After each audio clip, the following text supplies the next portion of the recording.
Pronto, Raul?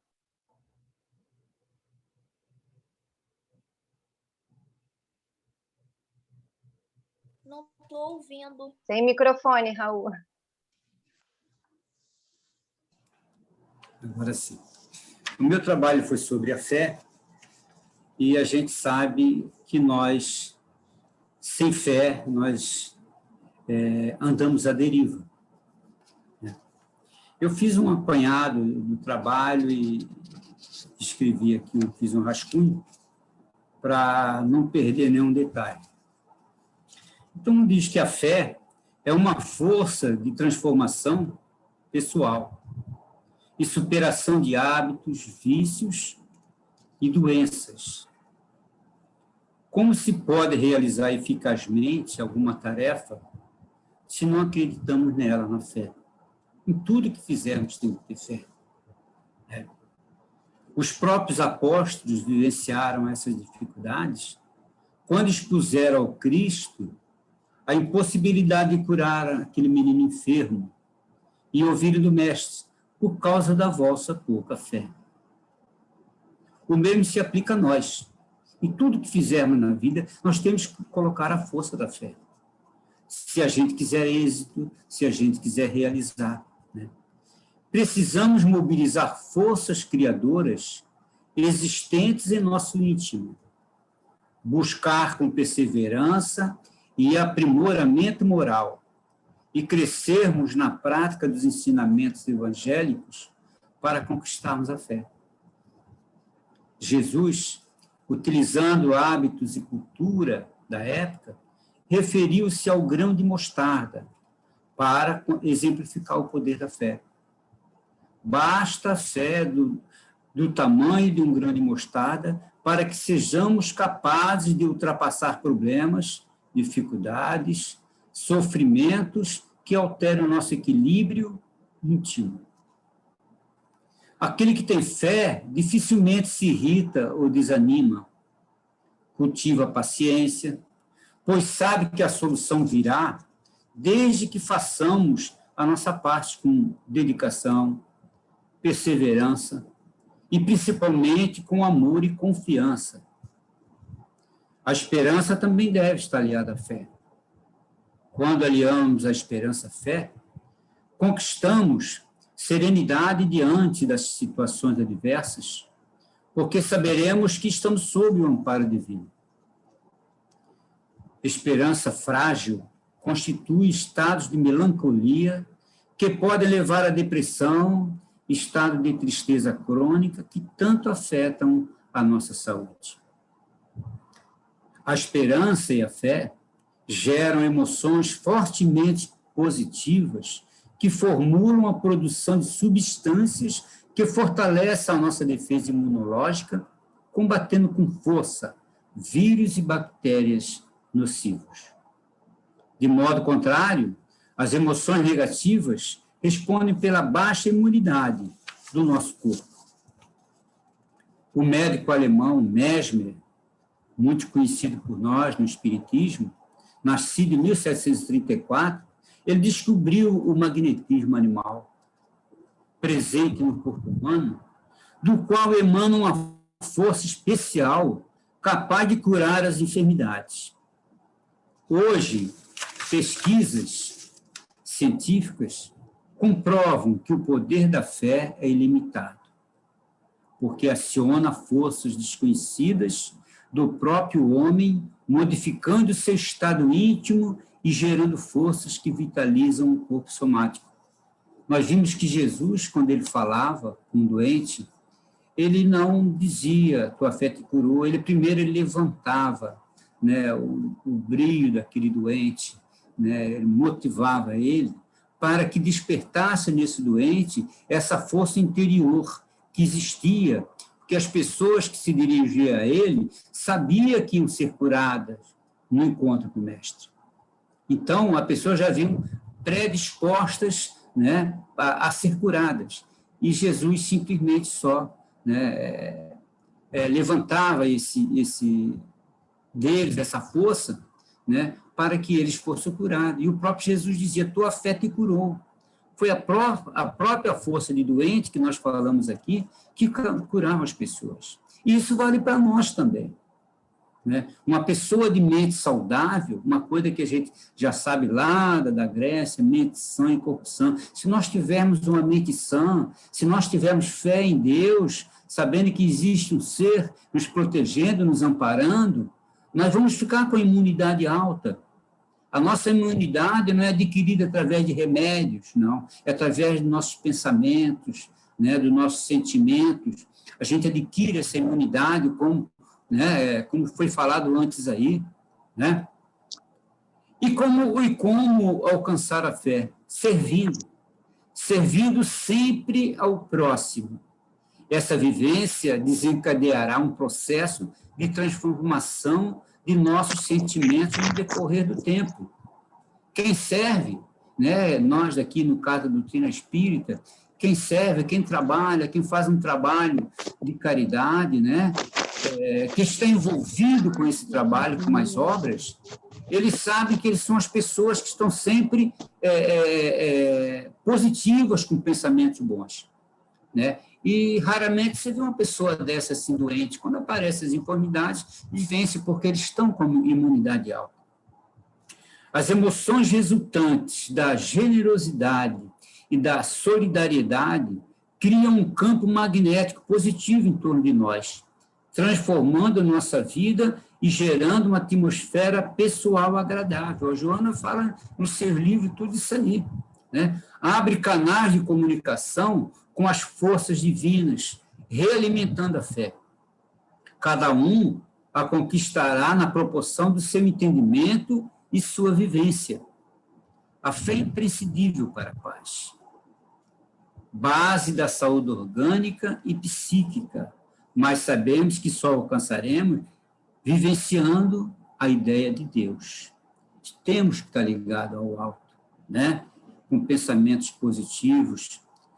Buda já falava, não aceite nada daquilo que vos digo, nem aquilo que está escrito nos livros considerados sagrados, antes que passe pelo crivo da razão. Como afirmou Kardec em suas obras, a fé precisa ser raciocinada. Não vamos, eu tenho fé por causa da minha religião. Não, eu tenho que ter fé porque eu tenho a razão, eu raciocinei, a fé tem que ser fortalecida.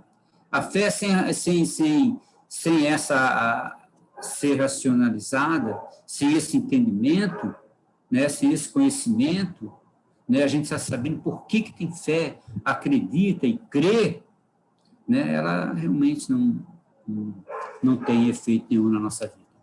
Né? Então, como diz Kardec, a fé precisa ser raciocinada. Muita paz a todos. Obrigado. Obrigada, Raul. Eu esqueci de avisar que o Ricardo e o Jorge não puderam comparecer hoje, então a gente vai ficar sem a fala deles, tá bom? Mas vamos continuar, então, agora com a Lucenir, falando sobre vontade.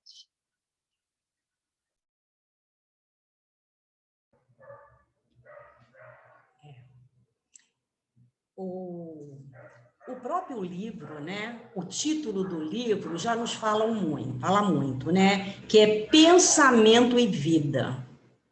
Quer dizer o seguinte, que o nosso pensamento determina a nossa vida. A vida que temos tem tudo a ver com aquilo que estamos pensando. Se queremos ter uma vida melhor, precisamos pensar bem, né? E eu achei interessante essa relação que o Ricardo pediu para nós fazermos, né, uma comparação entre o tema que nós estudamos e o título, pensamento. E nós vamos observar logo aqui no prefácio do livro, quando Emmanuel, né, ele nos fala que nosso pensamento determina a vida que temos. Né? Leon Denis diz, o pensamento é criador. Criamos tudo com pensamento. A energia do pensamento é uma energia poderosa. Ela plasma exatamente aquilo que queremos, né? E é importante pensarmos nisso também. Somente o reto sentimento pode gerar o reto pensamento. Isso é muito importante, porque o nosso pensamento provém do nosso sentimento, aquilo que nós estamos sentindo. Então, ele pode ser bom ou ruim. E se o pensamento gera a vida que temos, se o pensamento é ruim, então nós já sabemos que vida que nós vamos ter, né? Então, é importante refletir isso sobre os nossos próprios interesses evolutivos. Ninguém quer sofrer, queremos ser felizes. Então, é muito importante que estejamos atentos ao sentimento que vai gerar o pensamento que nós estamos desenvolvendo. A nossa lição que nós estudamos foi mente e vontade. Foi o assunto que nós tratamos nesse livro. E a nossa mente, ela vai retratar o nosso íntimo. A nossa mente é exatamente idêntica a tudo aquilo que nós já construímos em termos de evolução. Então, ela vai retratar realmente quem somos, né?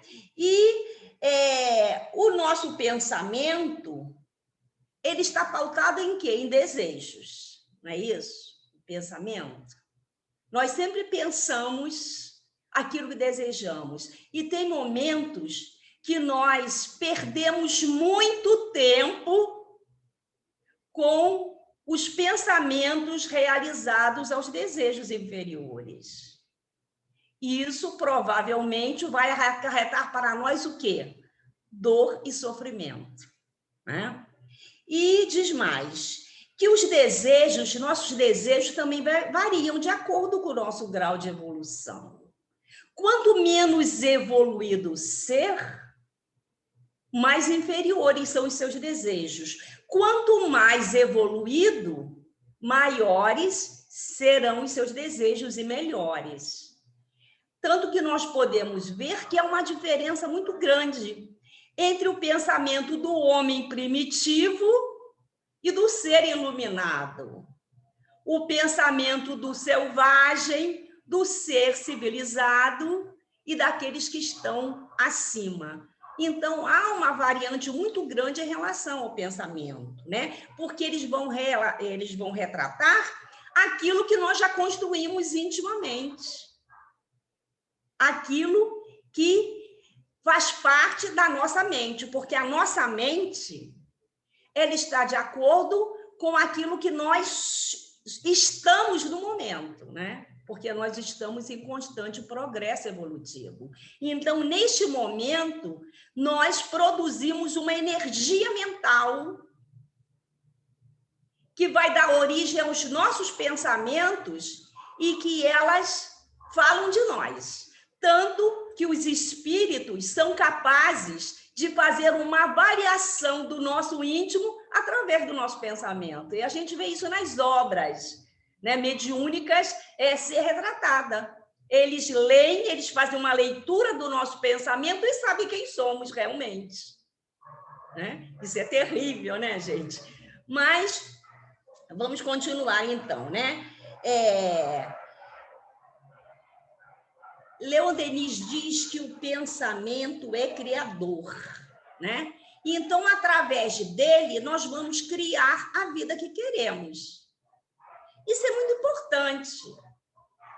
É muito importante porque, se o pensamento é criador, nós já podemos parar e pensar e dizer, o que eu estou criando?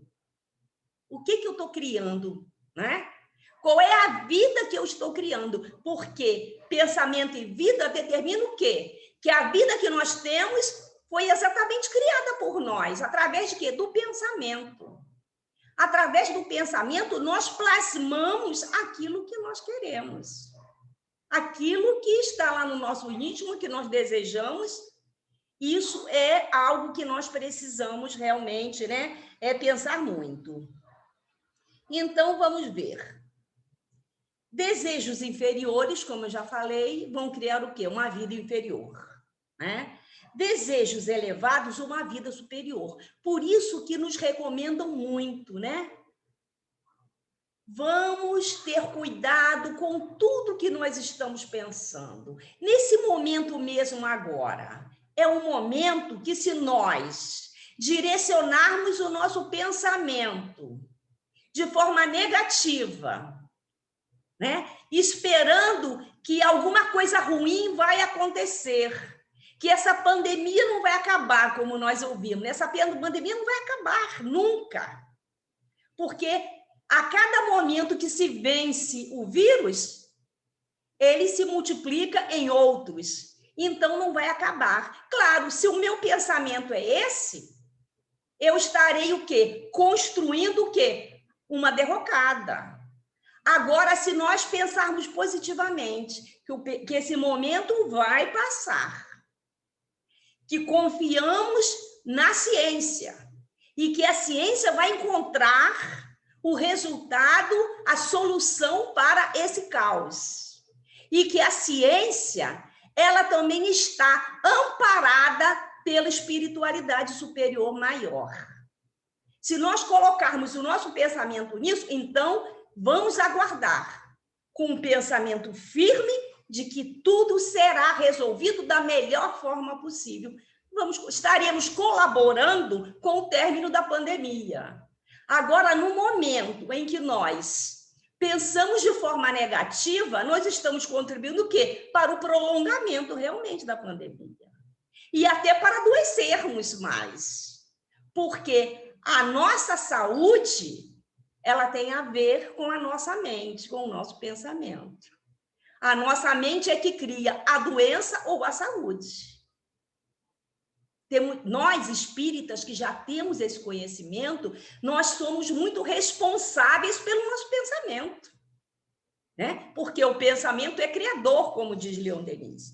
Mas, vamos dizer, então, os nossos desejos, eles são controlados pela vontade, que foi o tema que nós também estudamos. A vontade, ela é importantíssima no controle dos nossos desejos, porque são os nossos desejos que vão elaborar os pensamentos. Ora, o que são os vícios? Os vícios nada mais é do que uma vontade fragilizada, que não soube conter os nossos desejos de ordem inferior. E nós ficamos ali naquela contemplação doentia, enfermiça, e, com isso, o que acontece? Os desejos nos levam para os vícios.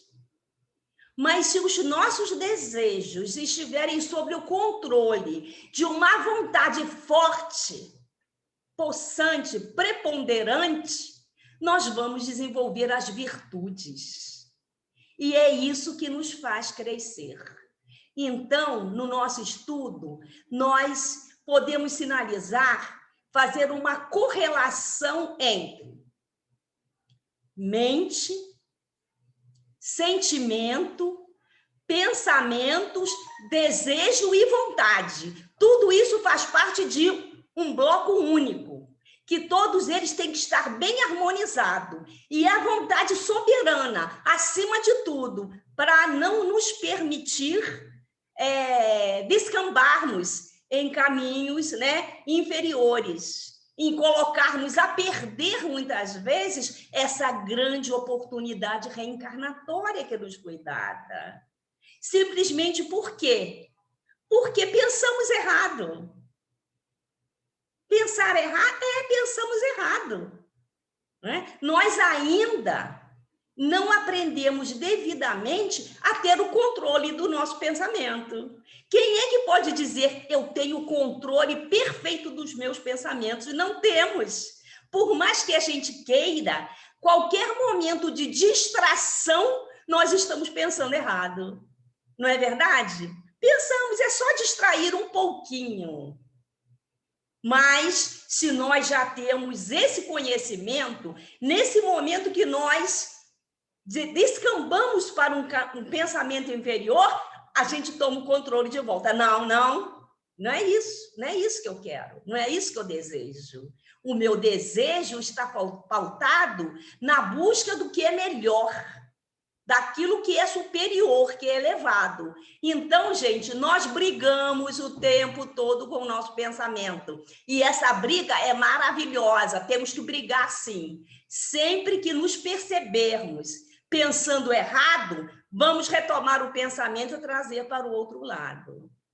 Por quê? Pensamento é vida. Nós somos conduzidos pelo nosso pensamento. Dependendo do nosso pensamento, nós podemos avançar ou estacionar. Então, gente, esse livro, ele é maravilhoso. Todas as lições, tanto que ele começa trabalhando a mente, porque a mente está, em primeiro lugar, sobre toda a nossa conduta de vida, é a mente. Ela começa a falar da vontade.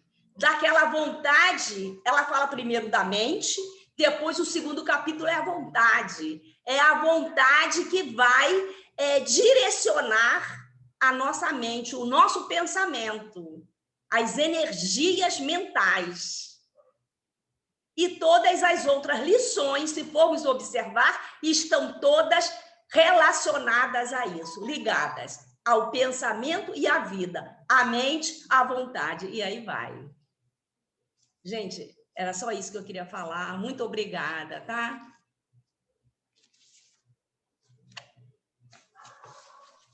Obrigada a você, Luceni. Agora o Rodolfo, com o tema tolerância. Tolerância. É interessante que o Emmanuel, né, de forma muito segura e com uma clareza característica, né, de um espírito de escola, ele apresenta a tolerância como a base de muitas construções. E começa assim, sabe, tecer as suas considerações, justamente assim, sabe, tendo a natureza como exemplo.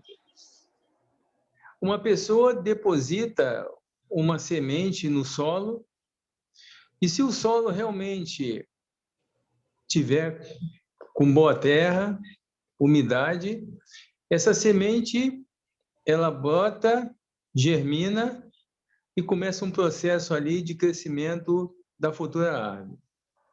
Vamos observar, sabe, que o crescimento da árvore se tornou realidade, foi possível acontecer, porque todos os elementos envolvidos nesse processo, de alguma forma assim, se toleraram. Né? A umidade contribuiu com a sua participação, a terra adubada, sabe, deu a sua contribuição, não teve choque, né? Então, assim, quando realmente a natureza é um livro aberto, onde a gente, um bom observador, a boa observadora, aprende muito observando a natureza. Então, assim, sabe, né? A tolerância ali realmente contribuiu para que o feito realmente chegasse a seu termo. A árvore frondosa, dando sombra, e principalmente, sabe, os seus frutos. Isso acontece também com determinadas máquinas, né? E a Alemanha, ela é assim um país, sabe, de vanguarda em termos de máquinas pesadas. Então, a máquina é uma invenção humana que é constituída de várias e várias partes, e cada parte desempenhando a sua função, ou seja, colaborando para que o coletivo, realmente, o funcionamento geral, ele seja um só, para que exista harmonia. E vamos imaginar, entendeu? Sabe, se determinado circuito dessa máquina, se determinado parafuso dessa máquina, simplesmente não viesse a tolerar o aperto, o torque do mecânico.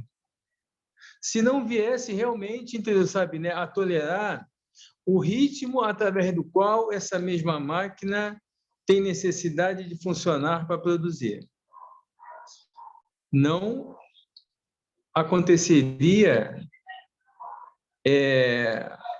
o que se espera de uma boa máquina, que seja realmente um aliado humano no trabalho e, com isso, realmente, entendeu? Sabe, retribua com o sucesso daquilo que se pretende fabricar, entendeu? Vamos observar agora os efeitos da tolerância nas relações humanas. Isso também pode e deve ser apreciado na sociedade como um todo, aonde isso ganha proporções assim muito sensíveis. Entendeu? Se existe qualquer tipo de grupamento humano aonde realmente reina a tolerância, as coisas são fáceis. O entendimento flui com naturalidade. Por outro lado, se existir, entendeu, sabe, qualquer tipo de resquício, qualquer manifestação de intolerância, as coisas ganham um contorno de dificuldade. As coisas são mais difíceis. E a gente realmente passa por um período, entendeu, sabe, aonde, infelizmente, a intolerância, ela marca a sua presença. E aí, na questão, né, do ser humano, da natureza humana, cabe explicar aqui o seguinte: todos nós, sem exceção, somos um pouco intolerantes.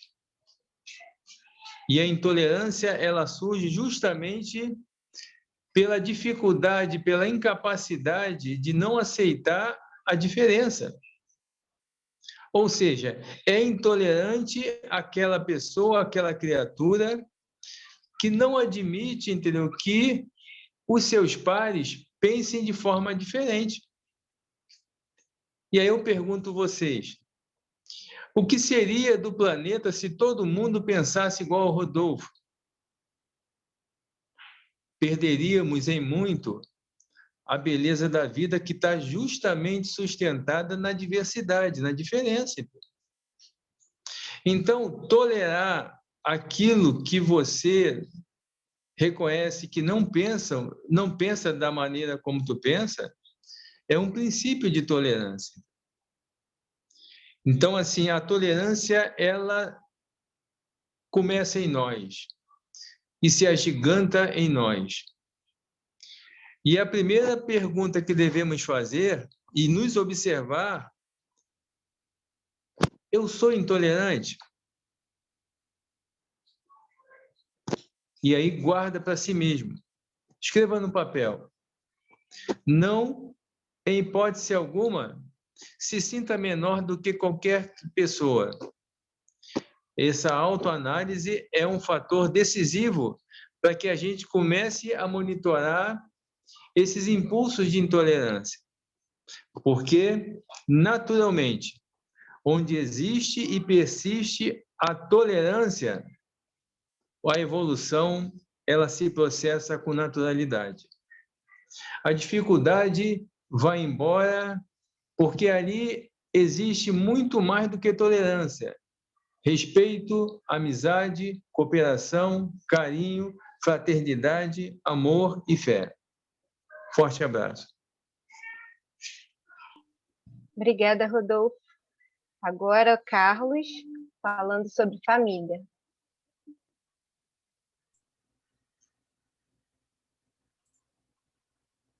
Boa noite, amigos e amigas. Eu fiz 2 destaques aqui desse tema família.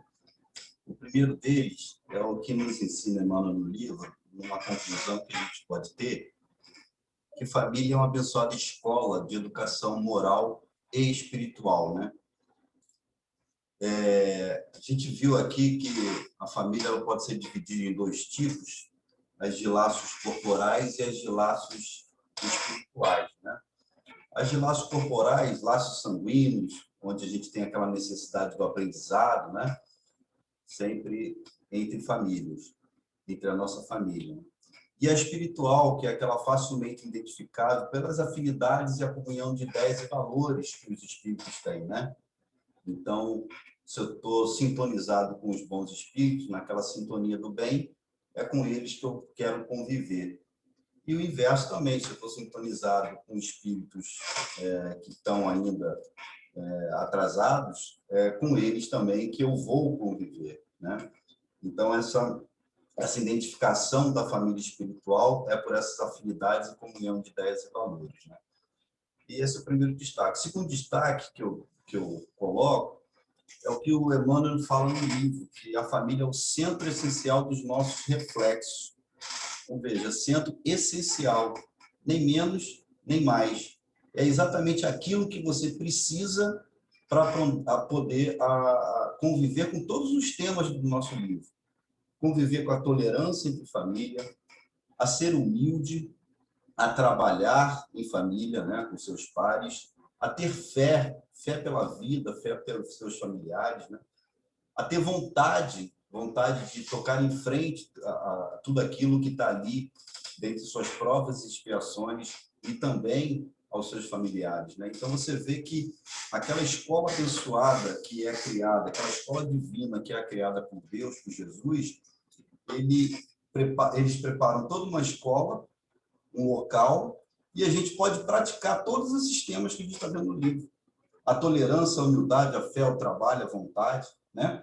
Então, olha como Jesus é tão bondoso com todos nós. Prepara o local e ainda fala, meus amigos, meus irmãos, vão lá praticar tudo isso na vida encarnada que vocês têm aí. E Emmanuel, lá no livro Vida e Sexo, ele coloca uma frase que eu acho muito bonita, né? Temos no Instituto Doméstico uma organização de origem divina, em cujo seio encontramos os instrumentos necessários, é o que Emmanuel fala para a gente, é o centro essencial, ou seja, os instrumentos necessários ao nosso próprio aprimoramento para a edificação do mundo melhor. Ou seja, é uma organização divina que tem ali todos os instrumentos necessários, nem mais nem menos, para que você faça uma edificação e conquiste aí e evolua também para um mundo melhor. Então, Deus é tão perfeito que constrói tudo isso para a gente, né? Nos dá toda a teoria e nos dá toda a prática para que a gente possa evoluir. Basta da gente querer ou não, ter a vontade ou não, a fé ou não de querer evoluir. Então, como conclusão, eu coloquei aqui também uma outra frase, que a família é o grande laboratório de amor que Jesus nos ensina.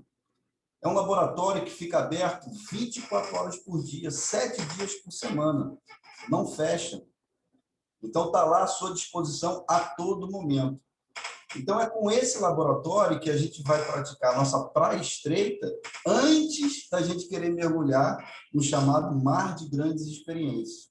Ou seja, é na nossa família que a gente vai tratar todos desses assuntos, nessa praia estreita nossa, para depois de pensar em fazer algo para o mundo, né? Fazer algo para o próximo, não que impeça a gente fazer, claro, mas a gente tem que antes trabalhar a nossa casa, trabalhar a nossa família. Então, é o centro essencial desses reflexos que nós temos. A família nada mais é do que isso, né? Ele nos deixa muito claro aquela intolerância que, às vezes, um filho tem conosco, a gente com o filho, é fruto do nosso passado, muitas das vezes até do nosso presente, né? Aquela falta de sensibilidade, aquela briga entre irmãos, entre pai e mãe, aquilo ali, na verdade, é o reflexo seu, é a soma aritmética de tudo aquilo que você já foi. Está ali na sua família. E está ali para você trabalhar, está ali para você refletir, está ali para você evoluir, né? Então, são dois destaques que eu gostaria de dar, principalmente o segundo, que é a frase de Emmanuel quando ele coloca que a família é o centro essencial dos nossos reflexos, né?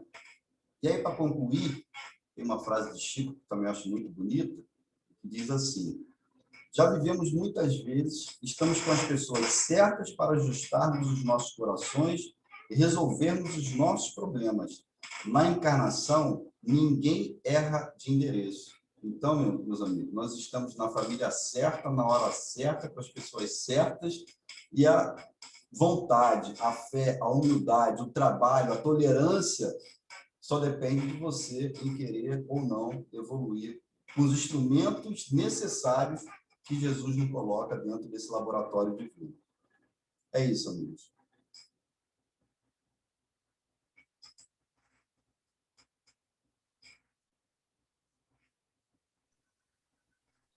Obrigada, Carlos. Agora a gente vai com o Marcelo, falando sobre saúde. Boa noite, amigos. Que bom estarmos juntos novamente, né, falando sobre esse tema tão importante. Eu separei aqui para a gente conversar, né, assim como os amigos já falaram. Todo mundo está me ouvindo bem? Sim? Que bom. Para a gente falar um pouco, então, sobre a relação entre pensamento e o nosso tema saúde, né? Já foi até mencionado, o Luciane falou muito bem também sobre esse aspecto, sobre um aspecto importante, e a gente vai estudar bem brevemente, no tempinho que foi reservado para nós, como, então, que o pensamento interfere na nossa saúde, né? E a gente vai seguir, então, 2 caminhos para falar sobre isso. Um caminho mais religioso e um caminho mais científico, né? 2 aspectos dentro da nossa doutrina. Quando a gente fala do aspecto religioso, né, se pautando nos princípios da doutrina espírita, a gente sabe que pensamento é energia, né? A gente produz energia o tempo inteiro, estamos imersos em energia e nós somos produtores de energia. E essa energia, ela é o quê? Conexão. A energia é a forma como nós vamos nos aproximar ou distanciar, tanto entre nós, encarnados, quanto com os amigos desencarnados, né? E de que forma isso tem a ver com a saúde? Porque nós vamos puxar para nós espíritos que estão na mesma sintonia, de acordo com o que a gente produz, né? Lá no nosso estudo, não sei quem lembra, a gente falou, a gente, né, citou um trecho que eu anotei aqui que eu acho que é muito importante, que diz que o que macula o ser, né, o homem, ou seja, o que suja, né, o que adoece, a gente vai usar esse termo aqui dentro do nosso tema, o que adoece o homem é o que sai dele e não o que entra. Então, quando a gente pensa alguma coisa, a gente produz energia que vai para o espaço onde nós estamos inseridos. E que energia é essa que a gente está produzindo? O que ela faz? Primeiro com a gente e depois com as pessoas ao nosso redor. Porque o que a gente fala, o que a gente faz, o que a gente pensa, nós somos os primeiros afetados, né? Porque nós somos os mais perto, né? Igual a questão do falar. O primeiro ouvido, né, que nos ouve é o nosso próprio, né? Enfim, então, o que sai da gente nos afeta primeiramente e depois afeta as nossas relações, que ainda tem a ver com saúde, quando a gente falou lá sobre saúde social, né, para quem lembra. E o segundo caminho que a gente vai percorrer, além do religioso, é o científico. E o que é mais interessante quando a gente estuda pensamento nessa perspectiva é que a ciência, né, principalmente a psicologia, né, que é uma das áreas do conhecimento que se debruça, né, o pensamento, assim como a psiquiatria, por volta de 1920, enfim, ela começa um movimento que a gente chama de movimento cognitivo. O que é o cognitivo, a cognição? Justamente o que tem a ver com o pensamento, né? Então, assim, essa questão científica do espiritismo vai ao encontro do que a ciência psicológica, né, enfim, nos traz. Que o pensamento é, na verdade, o principal aspecto quando a gente estuda a mente. É o principal, né? É ele que vai nos levar a ter sentimentos e de que forma nós vamos experienciar esses sentimentos e o que a gente vai fazer, né? Como nós vamos agir. Então, a gente tem uma situação, a gente tem um evento que imediatamente nos remonta a um pensamento. E é esse pensamento que vai me dizer se eu vou estar feliz ou se eu vou estar triste, se eu vou estar com raiva ou se eu vou estar me sentindo grato. Né? Então, é o pensamento que promove isso. E aí, como até a Luciane colocou, a gente precisa brigar com o nosso pensamento, né? Mas o que poucas pessoas sabem é que existem níveis dos pensamentos, né? Níveis dessa cognição. Os pensamentos não são todos iguais. Os pensamentos que a gente fala de uma forma mais corriqueira são aqueles pensamentos que a gente se torna consciente, que a gente percebe, né? Que é o pensamento que a gente chama de pensamento automático. É aquilo que vem no momento em que a situação acontece. Então, aconteceu tal coisa, eu às vezes até falo, né? Às vezes a gente verbaliza o nosso pensamento, pô, sei lá o quê, sei lá o quê. Enfim, é o nosso pensamento automático. Mas a gente não para por aí. Existem níveis da cognição que são mais profundos, que a gente chama de crenças, né? As crenças são um conjunto de valores, conjunto de ideias sobre alguma coisa, sobre alguém, sobre mim mesmo, sobre o futuro. E é isso que vai ter como consequência esse pensamento automático. Então não adianta a gente brigar com esse pensamento que vem na nossa cabeça rapidinho, porque sabe o que acontece? Se a gente briga com ele, vem outro logo depois. Se a gente não trabalha com o autoconhecimento que Joana nos traz, de entender as nossas crenças mais profundas, esse trabalho vai ser em vão, porque a gente vai lutar contra, mas vai vir outro. E às vezes aquele pensamento a gente, ok, deixei para lá, mas aí numa situação parecida vem ele de novo. Por quê? Porque a gente não trabalhou o real motivo, o que de fato está causando esse pensamento automático e, em consequência, os sentimentos e as ações, né? Então isso é muito importante da gente refletir. O que os meus pensamentos estão causando, né? Enfim. E aí, porque isso, né, naturalmente, como o Lucenir colocou, está muito relacionado à saúde, né, à saúde mental, principalmente, sem puxar sardinha para a psicologia. E finalizando, que o tempo aqui já foi, botei no cronômetro, porque eu sou danado para me perder com o tempo. Enfim, eu encerro a fala sobre o tema, sobre a nossa conversa, mas nesse momento de encerramento eu queria fazer um agradecimento especial aos nossos jovens da mocidade que estão aqui, a Natália, Maria Clara e Matheus, que, enfim, né, estão ocupando esse espaço, e eu estou muito feliz, meus bebês da mocidade, estou muito feliz de estarmos aqui juntos, porque essa é a ideia mesmo. E queria também dizer para todos, agora todos os frequentadores do SEUC, para ficarem ligados nos canais de comunicação do SEUC, porque tem novidade da mocidade vindo por aí, para todos nós. É isso, pessoal. Obrigado pelo carinho, pela atenção. Um beijo para todos. Obrigada, Marcelo. Agora é a Andréia, falando sobre vocação. Bem, amigos, relembrando então o nosso estudo, nós vimos com Emmanuel que vocação é a soma dos reflexos da experiência que trazemos de outras vidas. Então, na semana em que conversamos sobre esse tema, o Rodolfo levantou uma questão importante nos comentários, sobre a importância da gente, enquanto responsáveis, enquanto adultos, respeitarmos as vocações que os filhos apresentam, sobrinhos, netos, como tendência para desempenho profissional, que às vezes não corresponde àquilo que nós achamos que seria o melhor em termos financeiros ou em termos de realização, mas aquele espírito já traz a sua história, já tem o seu planejamento, ele traz essas lembranças, que cabe aos responsáveis apoiar no caminho do bem, mesmo que não seja, às vezes, exatamente aquela profissão que a pessoa, que os responsáveis acham que seria mais adequada por algum motivo. Por outro lado, também, a gente vai pensar na vocação, nas nossas vocações, né? Que às vezes a gente consegue, nessa encarnação, seguir uma escolha que a gente fez desde criança, ou então, quando a gente chega na época lá do ensino médio, no técnico, na faculdade, ou num curso profissionalizante, e a gente consegue seguir aquela vocação escolhida. Só que aquela vocação escolhida ela é um instrumento, uma ferramenta para colaborarmos com a criação divina.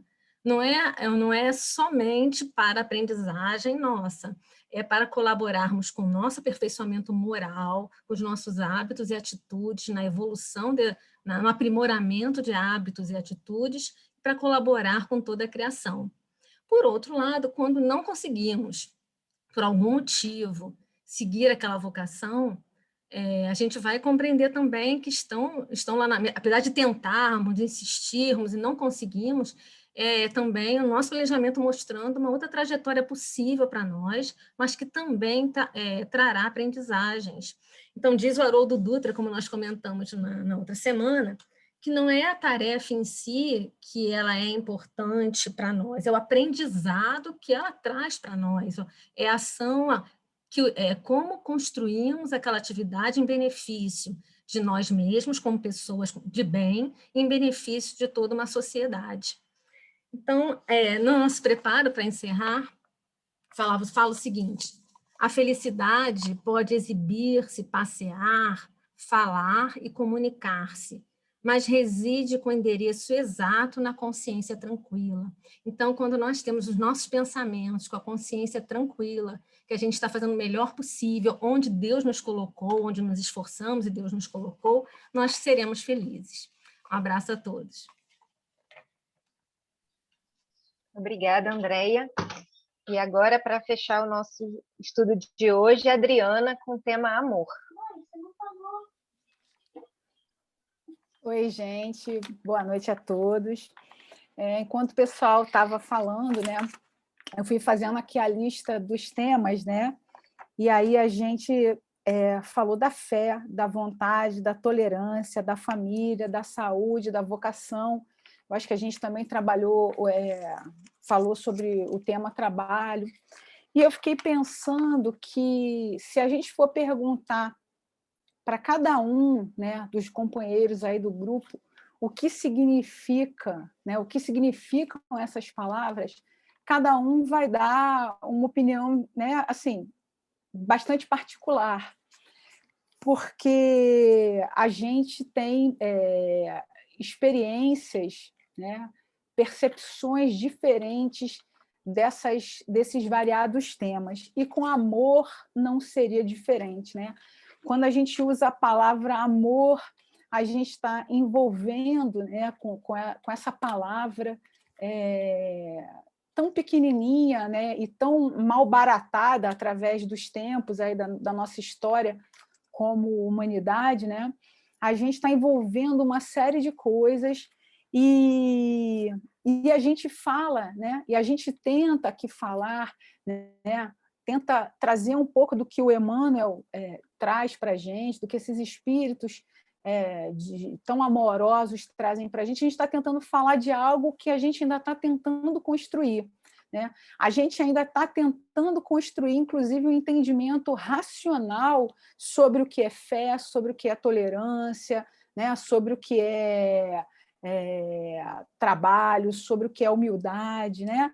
Então, às vezes, a gente acha que, nesse momento atual, a gente já deveria estar dominando, né, amando plenamente, mas a gente às vezes se frustra um pouco e se entristece porque nós reconhecemos a nossa incapacidade, por exemplo, de amar plenamente, de sermos plenamente tolerantes, né? Enfim, de não termos a fé que gostaríamos de ter.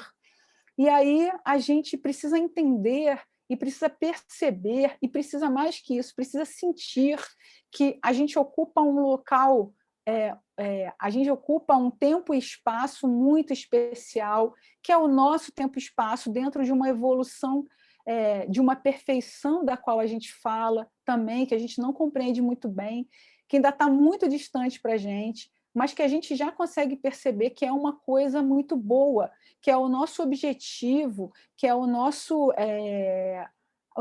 ponto luminoso como espíritos dentro dessa obra da criação. Então, a gente ainda está exercitando tudo isso. E uma das palavras, né, Emmanuel, no texto dele, ele vai relacionar o amor com várias coisas, né? com amor, com carinho, com a dedicação do Pai em relação a nós. Emmanuel vai falar da presença do amor em várias instâncias, em várias situações da nossa vida, né? Dentro da religião, nas relações interpessoais, o amor como esperança. E ele faz um relacionamento que eu achei muito interessante, né? Que ele vai falar do amor relacionado à justiça. E eu achei importante a gente destacar esse tema no momento em que a gente vive, né? No momento que é um momento de extremamente delicado, né, dentro dessa nossa experiência terrena, né, nós que já vivemos outros momentos certamente muito difíceis, mas a gente hoje em dia se preocupa muito com essa questão da justiça, né? A gente também está tentando entender o que é justiça, porque muitas vezes o nosso olhar de justiça ele está muito mais voltado para a punição e para a vingança do que para a nossa educação como espíritos sem fim. Então, Emmanuel chama a atenção que o amor, né, ele é o fundamento da vida e justiça de toda a lei. Então, a gente precisa entender que, apesar de tudo que a gente vê, das turbulências, apesar do mal aparentemente estar sendo vitorioso, né, em muitas circunstâncias que a gente presencia, que a gente vê por aí, nos mais diferentes níveis, né, dentro das nossas relações, muitas vezes profissionais, enfim, familiares, dentro das nossas instituições religiosas, até nos níveis mais altos da política, enfim, de pessoas de destaque social, a gente precisa entender que tudo está sob a proteção, sob a orientação e sob a guarda de Deus, através da atuação dos espíritos amigos, dos espíritos de luz.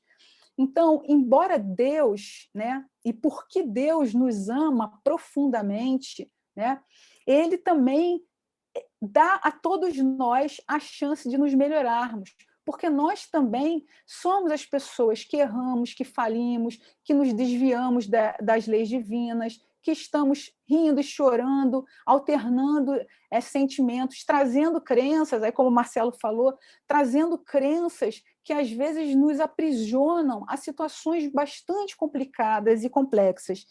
E aí, Emmanuel destaca eu destaco a seguinte frase de Emmanuel. Emmanuel diz assim: o amor, repetimos, é o reflexo de Deus, nosso Pai, que se compadece de todos e que a ninguém violenta, embora, em razão do mesmo amor infinito com que nos ama, determine e estejamos sempre sob a lei da responsabilidade que se manifesta para cada consciência de acordo com as suas próprias obras.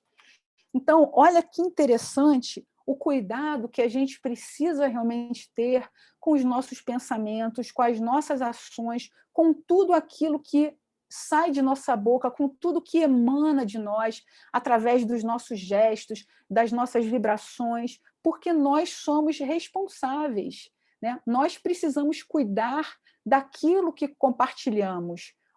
Então, a gente precisa a todo momento estar se educando, sem neura, né, gente, que ninguém vai ficar, mas assim, a gente precisa tentar entender como funcionamos, como nós funcionamos, para que a gente possa efetivamente se tornar melhor a cada dia.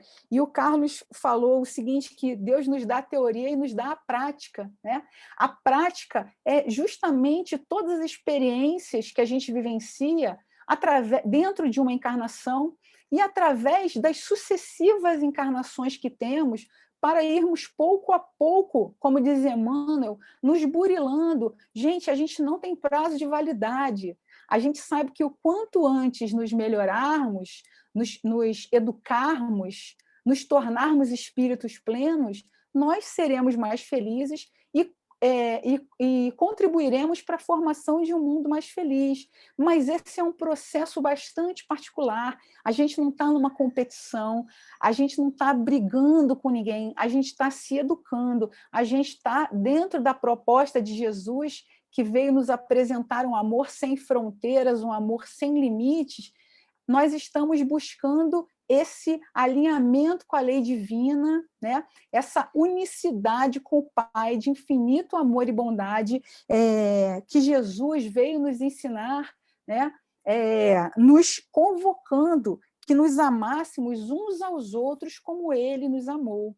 Então, no momento em que a gente entende, e no momento mais que entender, no momento em que a gente começa a sentir a mensagem de Jesus, com todos os tropeços que a gente tem, né? Porque é muito fácil falar de amor para quem não vive com a gente no dia a dia, né? Não está ali naquela dificuldade, né, Carlinhos? Nas divergências, nas diferenças. E é bom que aqui tem uma porção de parentes junto, né? Então dá para saber bem, a gente sabe bem onde o sapato aperta, né? É muito fácil a gente falar, né? Ah, a Adriana fala de amor, que bonitinho, mas vai morar com a Adriana para ver como é que é. Mas é porque a gente está exercitando ainda isso, né? E a gente não pode se desencorajar. Da mesma maneira que a gente está exercitando a fé, a vontade, a boa vontade, a gente está educando os pensamentos, a gente está também tentando mergulhar nesse universo, nesse oceano de amor.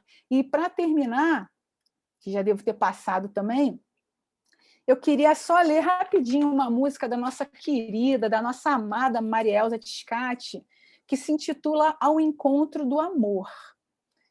A Marielza, né, inspirada como sempre, diz assim: quando a vida mostrar-te as marcas do coração, enganos, medos, segredos perdidos na imensidão do tempo, será a hora de reunires a tua força e fé.